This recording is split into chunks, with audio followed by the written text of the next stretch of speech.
Let's see if y'all can see me. I think that's a little better. It got dark around here. My kitchen is not that bright after 6 o'clock. Hey Diane, I'm back, girl.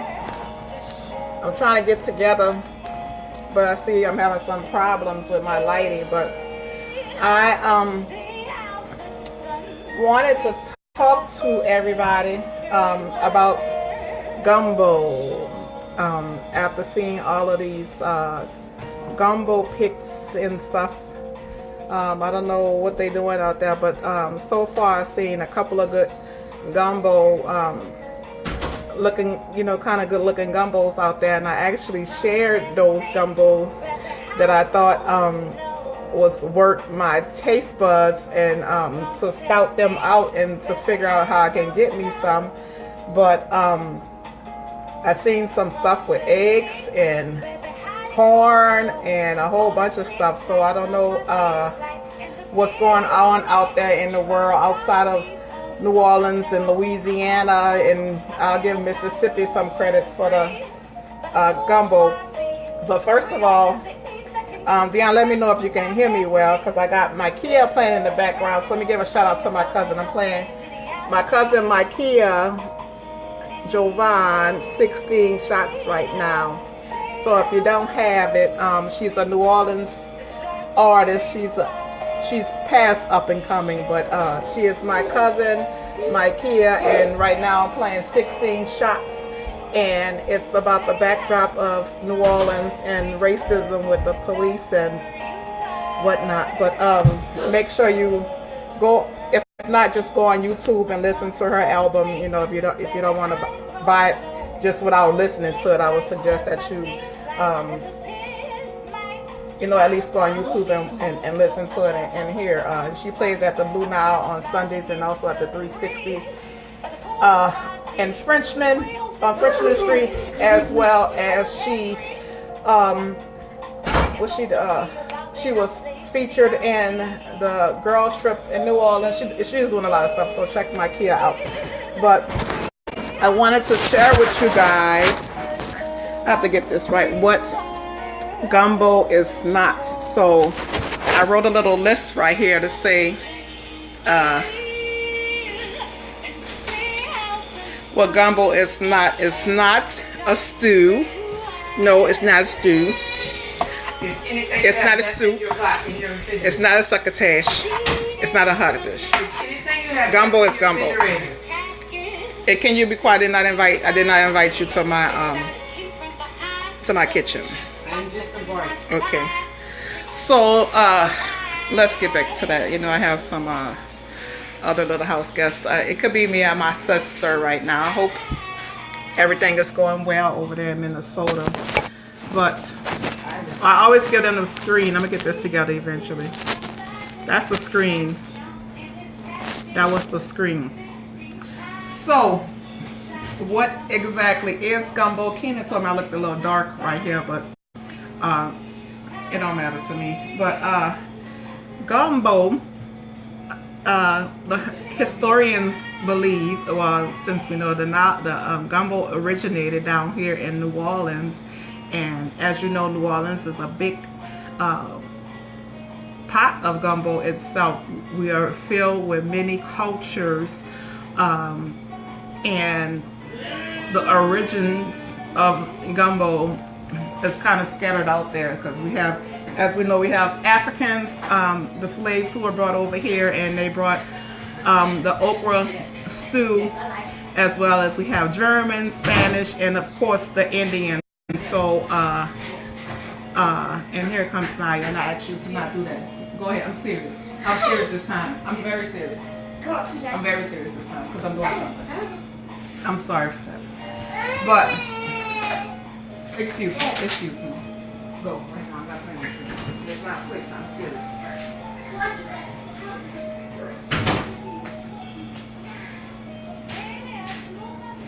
Now you want to always play, as we know.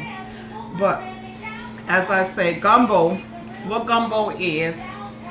It is gumbo. Like I'm not gonna call it a soup or a stew or any of that, because gumbo is actually just gumbo. It's a combination of several things that our ancestors put together, and it could have been leftover chicken or whatnot, or some good seafood and thing.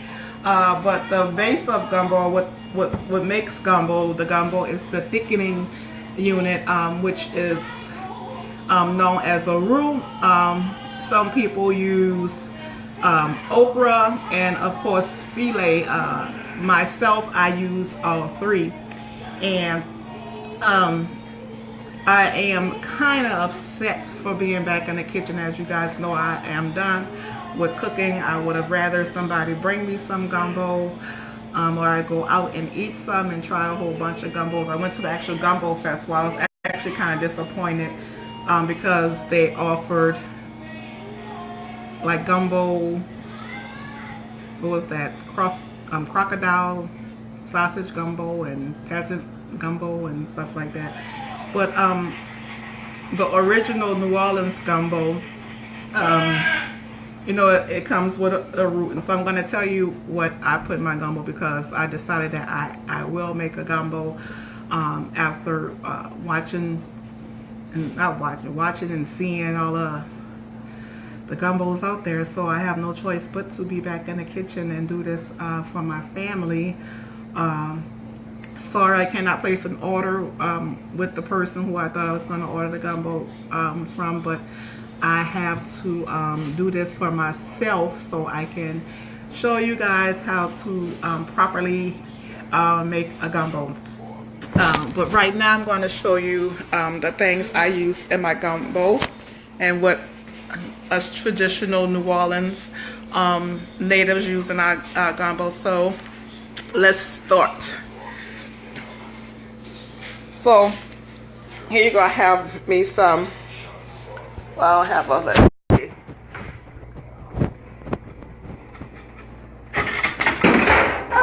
I wasn't ready for this, so let's see. I have some blue crab, and you want that yellow stuff in it. That's some good stuff. And you want some shrimp. These are some really good shrimp. I got these some really nice big shrimp from cages. I did use my shrimp last night from the pasta, so that's that. And I have me some D&D smoked sausage. I'm going to use some of that turkey from yesterday. I have me some okra, and my trinity, I use bell pepper, garlic, and onion, and my gumbo filet. And I also do my roux, so you need a combination of equal parts of flour and cooking oil. Whatever else I use, I'm not going to tell you people out there in the world, but that is what gumbo, as I said, most people use. You could just use the roux if you want, or you could use the okra or just the filet, but I use all three. But the primary, one of the second things to the roux, I think the most important thing is the stock. I do not believe that you should put your broth from those cans and those boxes or thing, or nor should you use the bouillon cubes and thing. I do not believe that makes like this. Don't use these things for I do like using these, but I don't like using them for my gumbo. It's kind of hot in my kitchen because as I said, for the stock. So yesterday you guys saw me making cutting up my turkey, as well as some chicken, and also I had deveined and peeled my shrimp, peeled and deveined my shrimp, and also I had some gizzards, which I broiled each thing separately. I put on a pot for my shrimp heads and shells. I put on a pot for my chicken and the turkey pieces, and I put on the pot for my gizzard. So that's three different broths that bases that I use for my gumbo. And once they're all fully developed, I broil them for hours, which I did yesterday, and I've been doing it all day today. And so after that, I combine them and I put them all together. I keep my chicken and the turkey in, and I take out the gizzards, and of course, you know, you're not going to leave the shells inside of there. So that's how I do that. So now that's falling up. I'm going to take that out and get all the bones and stuff out. So that's what I use for my that's a really, really important part of developing flavors for your gumbo. And I have 3 flavors going up, and also you can use crab. I heard some people use fish stock and all of that type of stuff, but basically you want to start from scratch and use the bones and the throwaway pieces to make you a really good gumbo. So that's that about that. So and also you need this for your root. I think everybody needs a cast iron skillet. My wrist hurts. So I would fry my root up in the cast iron skillet. Once I get that brown, whatever brown consistency I want, usually like a caramel brown, then I will add my seasonings, my garlic, bell pepper, and onion. And I like a little green onion in mine, so I love green onion, so I'll add that as well. So to all of you guys who are out there making your gumbo stews and soups and putting corn and what else there, I don't know what y'all doing out there. I would highly recommend y'all stop saying that it's gumbo, because it's not gumbo. I'm sorry. I don't know if that's coming from some of our people who were fortunate enough to have their ancestors who were able to leave the South, or who got put off from slavery times up north somewhere, and they were given the roots or the history of how we made our gumbo possibly have gotten lost, because as I see, especially like where I came from in Minnesota, no child, that is not gumbo. And that lady with the eggs, I guess some of my people are saying at the end it did look like gumbo, but the recipe for gumbo doesn't call for an egg as a thickener, especially not dropping no raw egg into a soup, which it would be like a poached egg. And I love a really good poached egg with my eggs Benedict, so I don't know which route they're going with that. But as I said, gumbo is not made with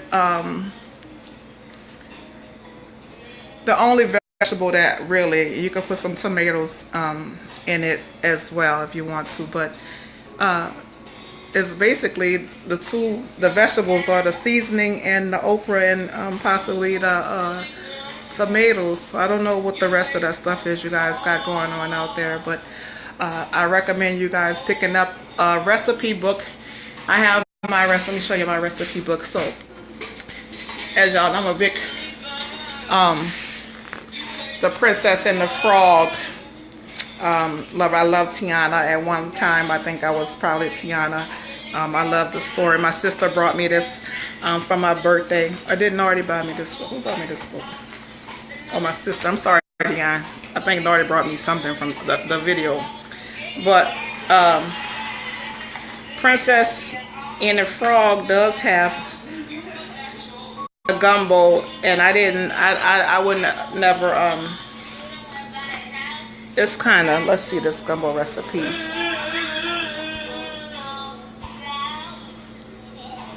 So that's the picture of their gumbo, a yumbo gumbo. And y'all says it seems like, you know, everybody does have their own gumbo recipe. And so let's see what she got here. Chicken breasts. Well, that's kind of the same thing. Wait.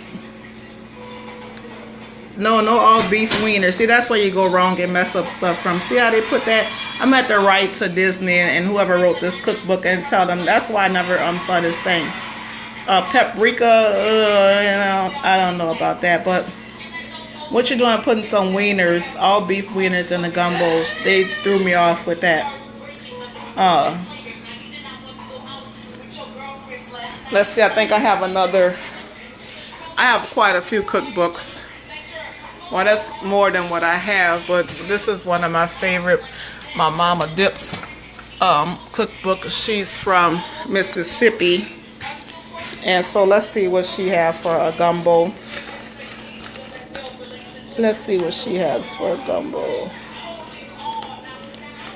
I'll go to the back.